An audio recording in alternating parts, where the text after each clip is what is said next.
Color Blast by Nate Wiley. Simple from first look. You have 3 lives and some score to make. This game remind me of older games we play. The better you get in this game, the better score you will get.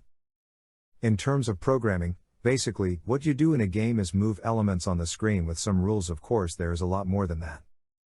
These rules are dictated by the physics, the rules of the game itself, and specially, some game constraints to make it fun. So, in a 2D game, to move an object, we have to somehow access the code that draws a graphical element in a certain position of the screen. Secondly, we need variables to store the element's position. On top of that, we also need another set of variables to define the speed of the moving element. Additionally, when starting programming games, it is recommended to treat X and Y axes separately. It helps you to see what is going on, and it is easier to debug the code. Generally, the X, horizontal, axis points to the right and the Y, vertical, axis points down. To move elements on the screen, just increment the variables that store the element's position.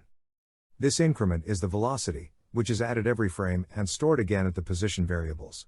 Playing video games fulfills a purpose in their lives. This could include gaming for relaxation, opportunities to exert control, enjoyment, creativity, socialization, prevent boredom, challenge, and achievement. It could also be used as a coping method or stress management. Play is our brain's favorite way of learning. When playing games, we become more engaged in their learning. Taught content is reinforced and positivity is increased.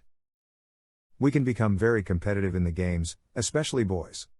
Games are a great way to control the competitiveness between peers.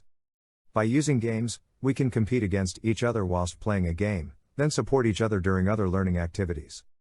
Using games as part of teaching and learning helps to create positivity around the lesson, motivating with their participation and creating a positive attitude towards learning. Games can also create a positive memory and experience of learning in the classroom.